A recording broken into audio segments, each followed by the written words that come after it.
ולוג יום העצמאות. ולוג יום העצמאות בואי איתי. OOTD בבקשה, כחול לבן כיאה לארץ ישראל. אנחנו נוסעות ליפו ומחכות לרכבת. מה נעשה ביפו? אני מושג.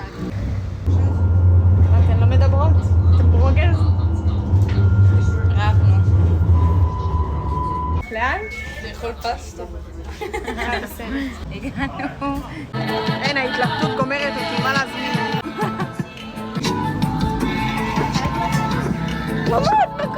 לחיים.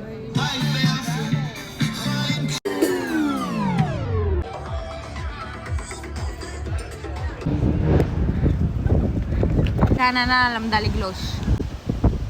כשאלה נינה, מיד אחי, אחותי, מיד ריקי הראשה.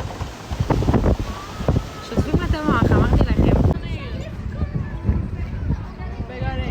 שוקולד. תראו איך אנה קופאת מקור. טוב, יהודית לא יודעת. אנחנו הולכות לבית ברגל מיפו לבת ים. אין לי שמץ של מושג. זהו, אנה עכשיו מתלהבת על החתול.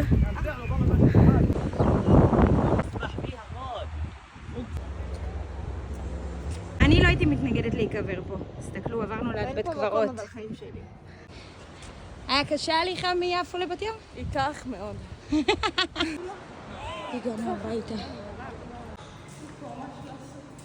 הביתה. הנה שתי החתולים היפים שלנו. עד כאן היה ולוג של יום העצמאות.